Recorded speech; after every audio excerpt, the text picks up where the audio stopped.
La Bible dit que là où se trouve ton cœur, là où se trouve ton trésor, là où se trouve ton cœur. Et je crois que ce matin, le Seigneur est celui-là que nous avons le plus. Et nous voulons ce matin lui dire, Seigneur, si nous sommes là pour toi.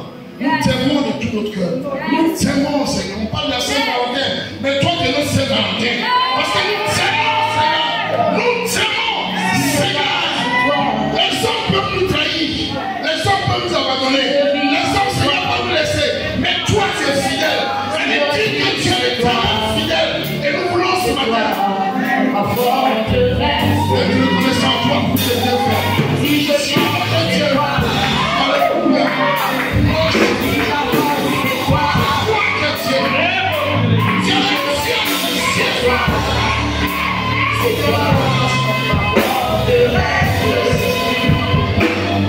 Si je parle, c'est toi. Si je vis, c'est toi.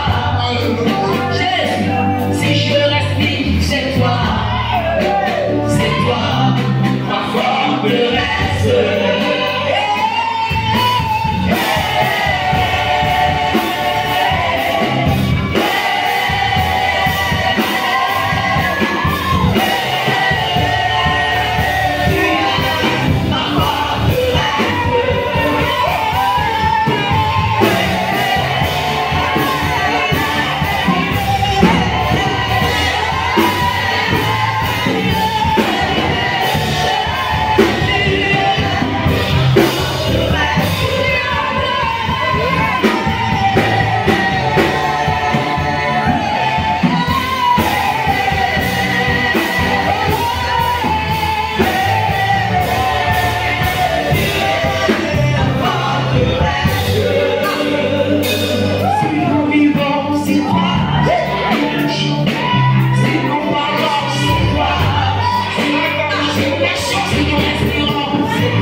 toi, j'étais dans la boue et tu as fait de moi aujourd'hui ton serviteur. Qui suis-je, éternel Dieu? Moi qui pleurais dans le maquis, moi qui pleurais dans les bars, moi qui pleurais dans les Dieu, tu as fait de moi aujourd'hui ton serviteur et je suis reconnaissant à toi. Tu es mon trésor. Tu es la merveilleuse chose qui m'est arrivée de ma vie. Tu es la plus grande bénédiction de ma vie. Seigneur, te connaître, éternel Dieu, est la merveilleuse chose qui m'est arrivée. Et ce matin, je suis reconnaissant à toi. Mais c'est que tu m'as appelé à toi. Oh Dieu. Merci Seigneur pour ta grâce. Ce matin, c'est une grâce. Seigneur, je ne savais pas qu'aujourd'hui, Seigneur, j'allais abandonner l'alcool. J'allais abandonner les bars. J'allais abandonner les maquis. J'allais abandonner la dépense. Et te servir. Je n'ai jamais imaginé ça de ma vie. Mais Seigneur, tu l'as fait par plus grâce. Tu l'as fait parce que tu es le premier à donner. Tu es le premier à donner ce matin. Je suis reconnaissant à toi. Par ma louange et mon adoration, je suis reconnaissant à toi. Et je te dis merci pour ce que tu as fait. Seigneur, c'est tout le temps, éternel Dieu, de reconnaissance. Et je ne veux pas me taire quand je regarde en arrière. Tout ce que j'ai vécu quand je regarde en arrière. Ma vie, regarde la vie d'aujourd'hui, Seigneur. Je ne peux qu'être reconnaissant. Je n'ai pas besoin de trésors. Mais j'ai besoin simplement, éternel Dieu, de cette vie que tu m'as donnée. Cette vie, Seigneur, qui, même si je n'ai pas d'argent, Seigneur, me rend heureux. Même si je n'ai rien, Seigneur, le fait d'être avec toi, Seigneur, je suis plus que heureux. Je suis plus que heureux, Seigneur. Descendant, Seigneur, dans ma vie. On est dit que tu n'as pas l'esprit, Seigneur. L'esprit de consolation. Quand je suis troublé, j'ai l'esprit de consolation, moi. Quand je suis perturbé, j'ai l'esprit de consolation, moi. Seigneur, quand je suis éternel Dieu, j'ai l'esprit qui me regarde. Comment je te bénis ce matin. Je te dis merci, Seigneur, pour ta présence. Merci, Seigneur. On va acclamer le Seigneur pour ce temps de reconnaissance. Alléluia. Vous savez, dans la vie, soyez reconnaissant à celui qui te fait du bien. Et nous savons qu'en tant qu'enfants de Dieu, le Seigneur nous a fait tant de bien. Et ce matin, nous voulons témoigner ces choses devant le Seigneur. Alléluia. Et ce matin, le Seigneur me met à cœur un message qui certainement va fortifier la vie de quelqu'un, qui va relever quelqu'un qui pense avoir été abattu par la situation de la vie. Alléluia. Nous allons prendre deux tests aujourd'hui qui vont nous servir. Et c'est à partir de ces deux tests-là, nous allons nous plonger dans la vérité de la parole de Dieu. Et Dieu va nous instruire par ces choses. Le premier test, c'est Matthieu 20, du verset 1 à 16. Donc on a deux tests, je disais. Le premier test, c'est Matthieu 20. Matthieu chapitre 20, du verset 1 au verset 16. Et le second texte, c'est le texte de Jean 5, verset 1 à 9. Voilà. C'est bon, c'est noté pour ceux qui notent. Le deuxième texte, c'est Jean 5, verset 1 à 9. Alléluia. Amen. Et le thème de mon message, c'est les derniers seront les premiers. Les derniers seront les premiers. Alléluia. C'est une pensée que le Seigneur a mis dans mon cœur. Et ce matin, avec tout ce qui s'est passé, les événements, même pendant la louange, celle qui disait la louange, Madame Mimi, a dit, alors j'ai dit, ah Seigneur, c'est que tu as la parole. Ce matin, je dis, le Seigneur, pour le groupe musical, qui nous a transportés dans les grâces du Seigneur. Ce matin, sa louange et l'adoration était waouh. Alléluia. Ils nous ont transportés comme des anges dans la présence de Dieu. Et ce matin, nous pouvons que bénir le Seigneur pour leur vie. Que Dieu vous bénisse, nous musical. Alléluia. Amen. Donc, nous allons le premier test avec le pasteur Dieu. Matthieu chapitre 20, du verset 1 au verset 16. Je lis la parole du Seigneur avec respect. Amen.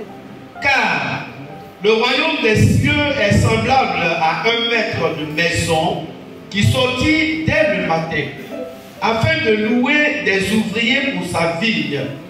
Il convint avec eux 2 deniers par jour, et il les envoya à sa vigne. Il sortit vers la 3e heure, et il vit d'autres qui étaient sur la place sans rien faire. Il leur dit, allez aussi à ma vigne, et je vous donnerai ce qui sera raisonnable. Et ils y allèrent. Il sortit de nouveau vers la 6e heure et vers la 9e heure, et il fit de même. Étant sorti vers la 11e heure, il en trouva d'autres qui étaient sur la place. Et il leur dit: pourquoi vous tenez-vous ici toute la journée sans rien faire?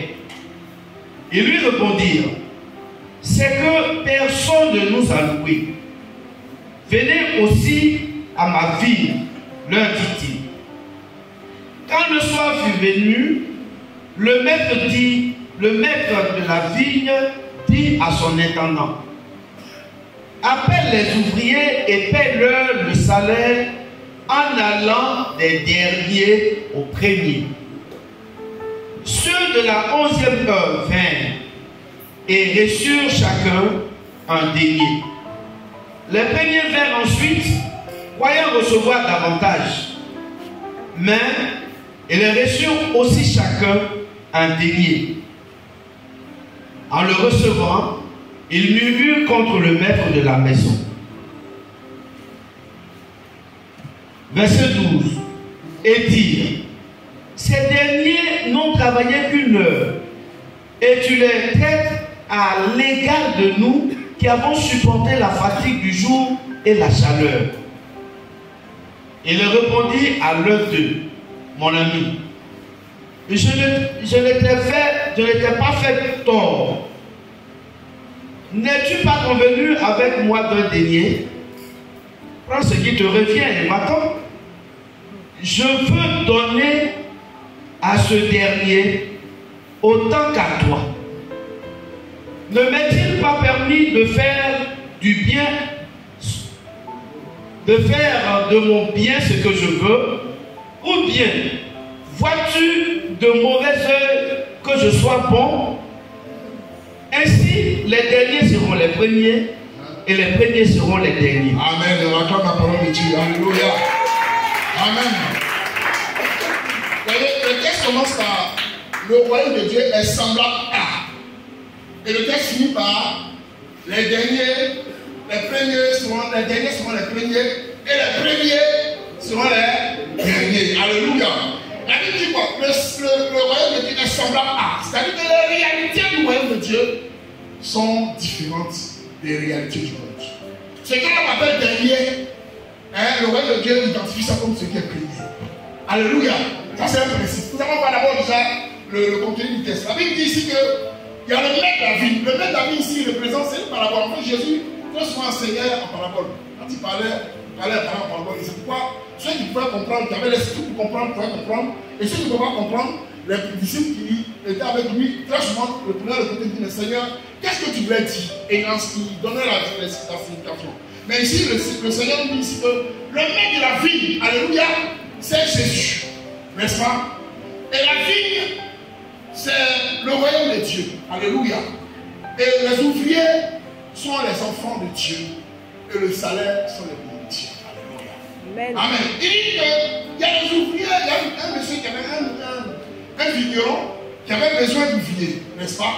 Il est sorti à la 3e heure. La 3e heure, c'est en Israël, les heures ne sont pas pareilles ici. Il faut parler de 3e heure, en fait, parce qu'Israël, une heure en Israël, c'est 6 heures ici. L'heure commence par 6 heures. Donc quand il parle de la 3e heure, c'est 9 heures. Alléluia.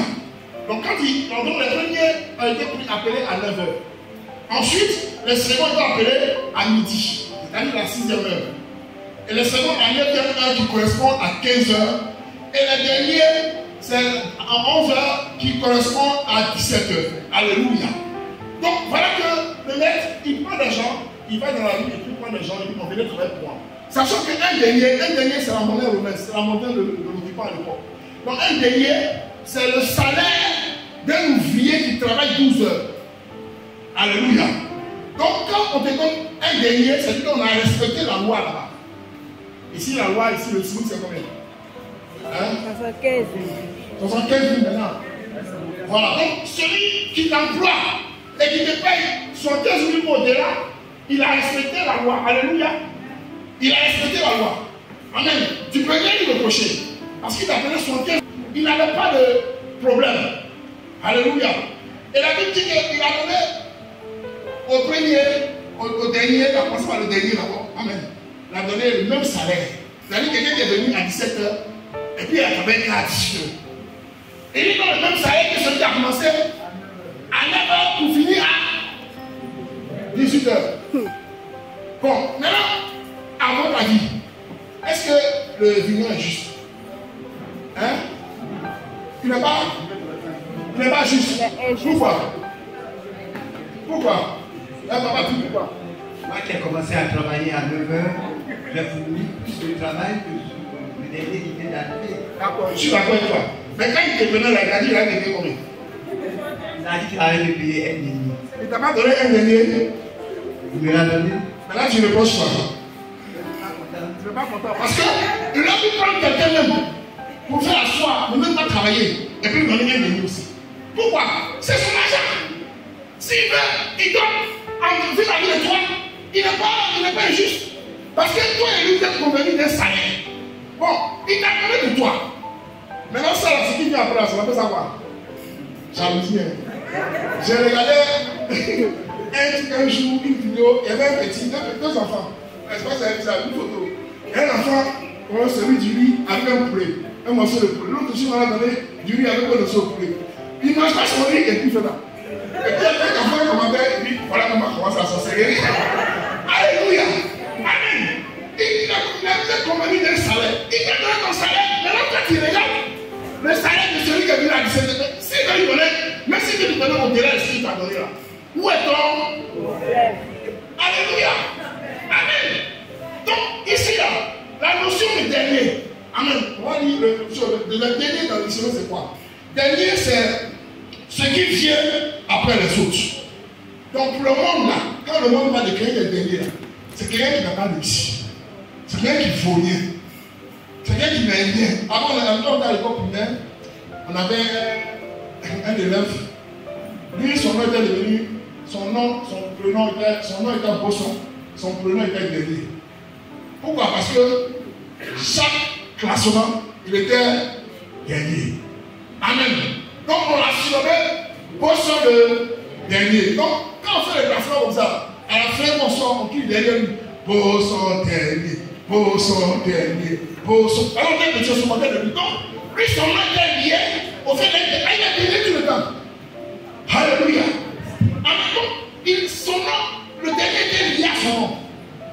Mais je vous assure que ce monsieur-là, il a compris que l'école là, c'est pas là-bas qu'il pouvait réussir. Son papa était dans les entreprises, des affaires. Il a abandonné l'école parce qu'il est d'autres choses derrière à l'école. Donc il a choisi une trajectoire, c'est de suivre l'entreprise de son papa. À l'heure où je parle, ce monsieur a réussi. Ce monsieur est devenu un grand emploi parce que son papa est dans le laisser entreprise. Parce qu'il a compris que c'était ça sa part. Alléluia. Si le monde ne t'a pas donné ce que tu as, le Seigneur va te donner ce que tu as. Le monde t'a qualifié les derniers. Mais dans le Seigneur, tu es le premier. Alléluia. Amen. Alléluia. Donc, le mot dernier pour le monde, c'est ce qui vient après les autres. Alléluia. Amen. Et quand on regarde ici, à Genèse 2, verset 9, voici la définition de dernier dans le Seigneur. On dit ici que la gloire de la sera plus grande que. Mais sinon, dans la version, on dit la gloire de la dernière maison sera plus grande que celle de la première. Alléluia. Je ne sais pas qu'est-ce que tu as connu dans le monde, mais le monde a ses réalités qui sont différentes des réalités de Dieu.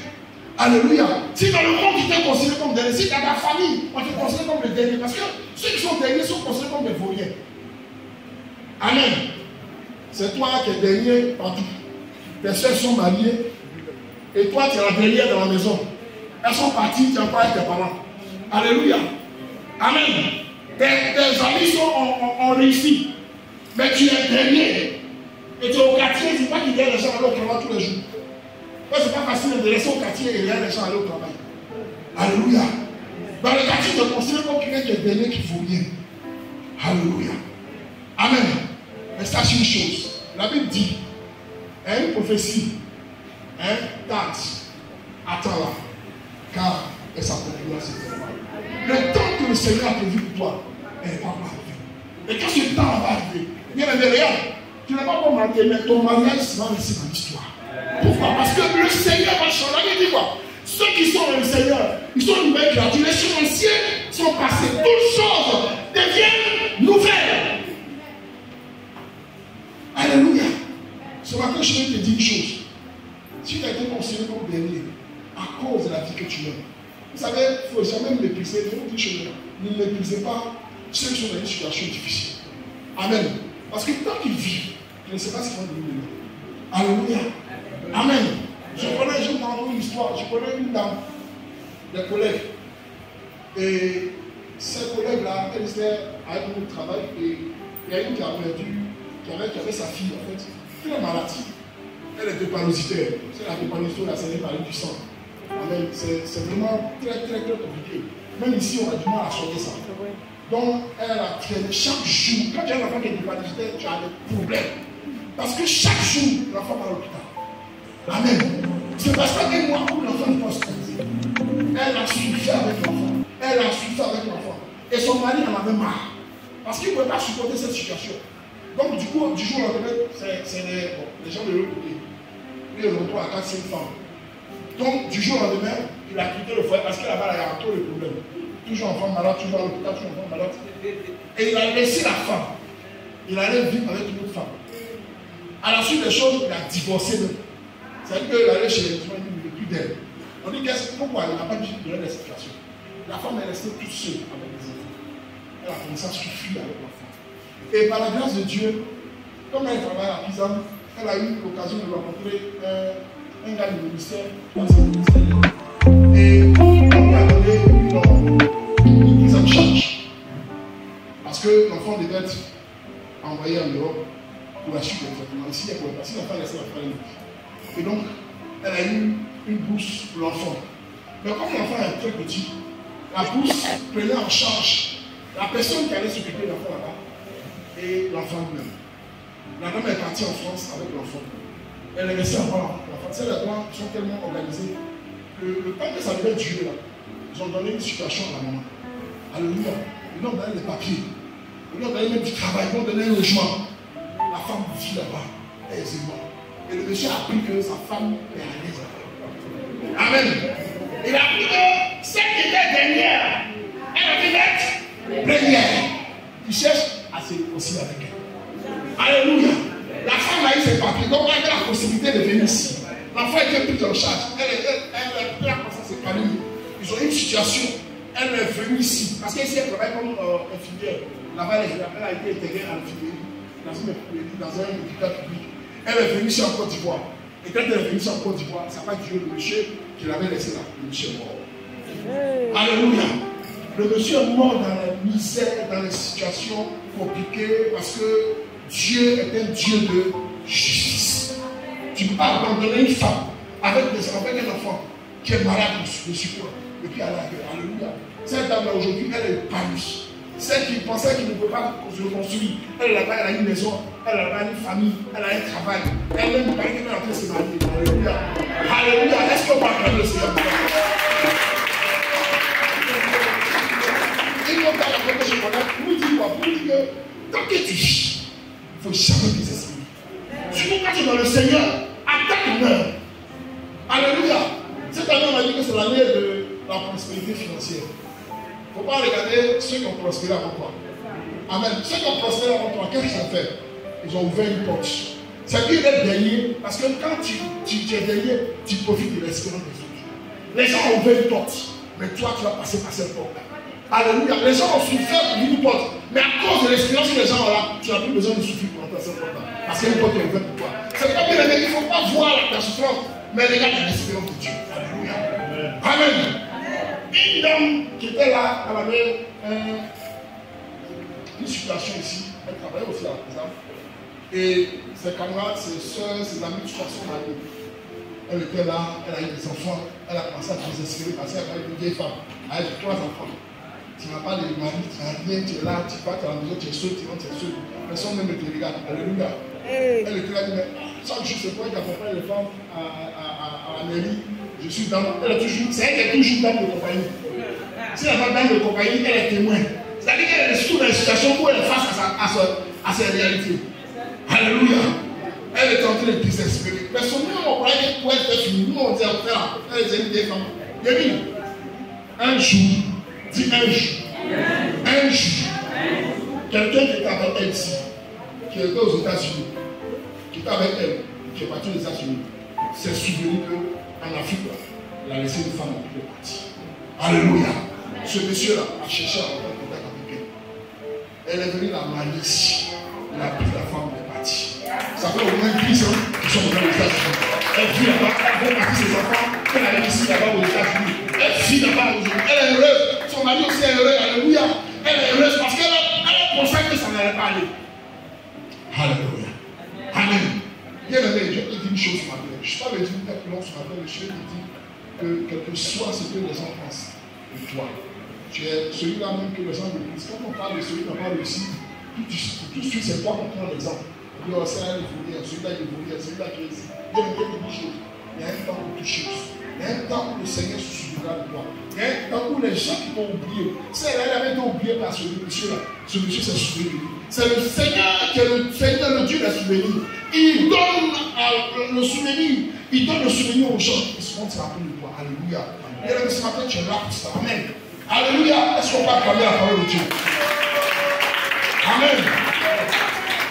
La deuxième histoire se trouve dans Jean 5, verset 1 à 9. On va lire Jean 5, verset 1 à 9. On va finir par cette histoire-là.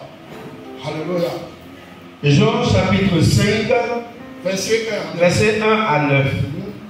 Après cela, il y eut une fête des Juifs.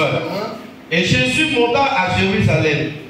Or, à Jérusalem, près de la porte des brebis, il y avait une piscine qui s'appelle en hébreu Bethesda et qui a 5 portiques. Sous ces portiques étaient couchés un grand nombre de malades, des aveugles, des boiteux, des paralytiques, qui attendaient le mouvement de l'eau, car un ange descendait de temps en temps dans la piscine et agitait l'eau. Et celui qui y descendait le premier, après que l'eau avait été agitée, était guéri, quelle que fût sa maladie. Là se trouvait un homme malade depuis 38 ans.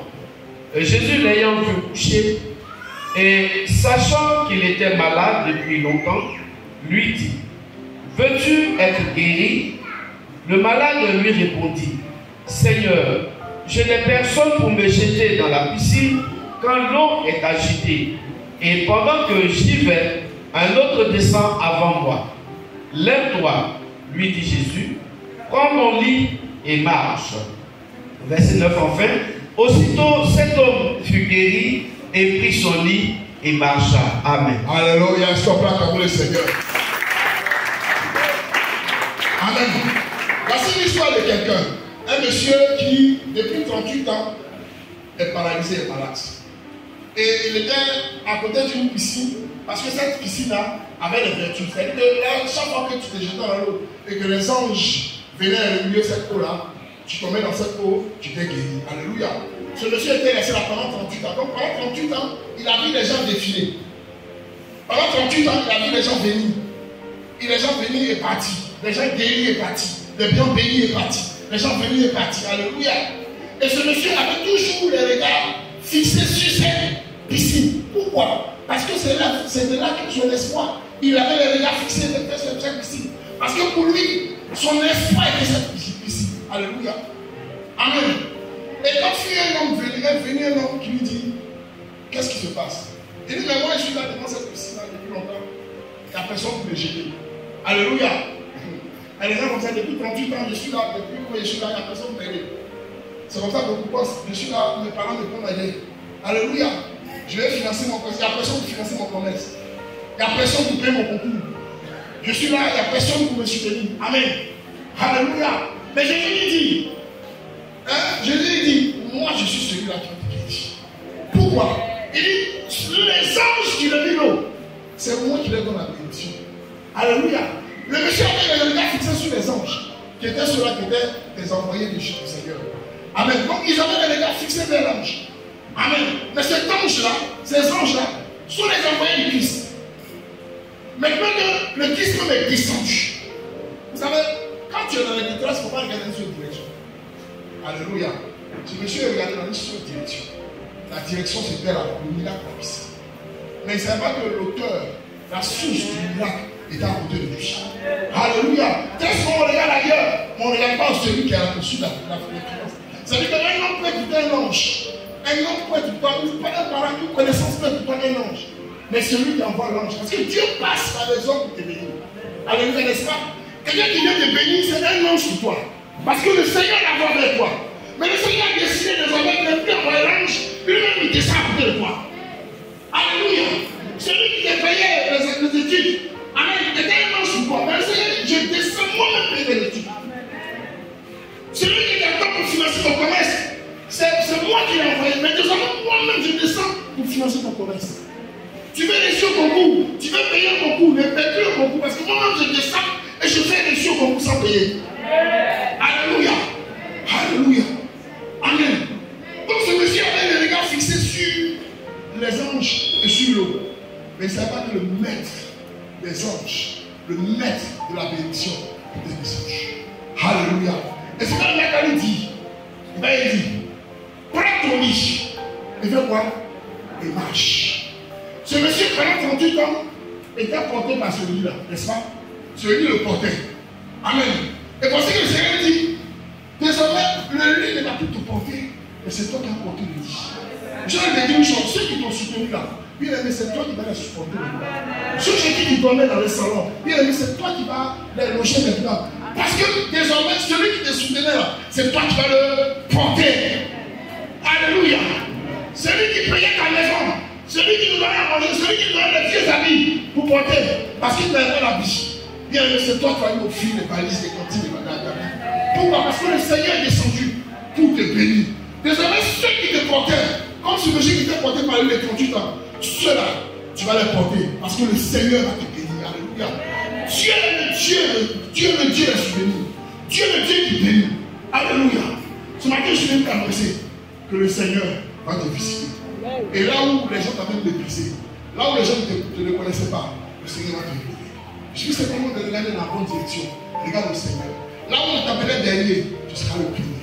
Si le Seigneur a décidé ce matin de te bénir par cette parole, on va se tenir debout, on va dire des choses. Alléluia. Alléluia. Alléluia. Alléluia. Tu vas dire merci au Seigneur pour cette parole. Seigneur, nous te bénissons et te rendons grâce. Toi qui ce matin nous a rappelé que tu es le Dieu qui bénit. Celui-là qui est le Dieu des souvenirs. Ce matin, nous voulons te rendre grâce. Te dire merci pour ce que tu nous as donné d'entendre ce soir matin. Et nous voulons te dire merci, Seigneur. Car nous savons que nous, qui étions appelés derniers, Seigneur, désormais tu nous as dit que les derniers seront les premiers. Ceux qui n'avaient pas été méprisés seront ceux-là qui sont élevés. Seigneur, nous lèvons la main vers le ciel.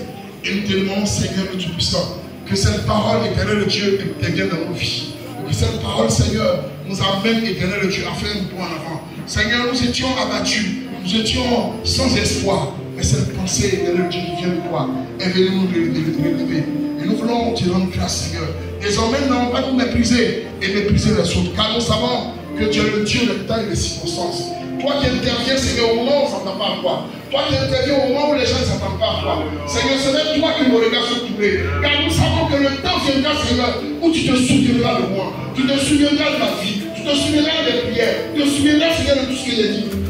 Et tu verras, Seigneur, que je serai reconnaissant en toi. Car ta parole déclare que tu es le Dieu tout-puissant. Et que si une prophétie date, il faut que nous l'attendons, car elle ne ment pas. Ne mentira pas, mais elle s'accomplira et elle s'accomplira certainement. Voulons nous dire merci et te bénir, Seigneur, par nos acclamations au nom de Jésus.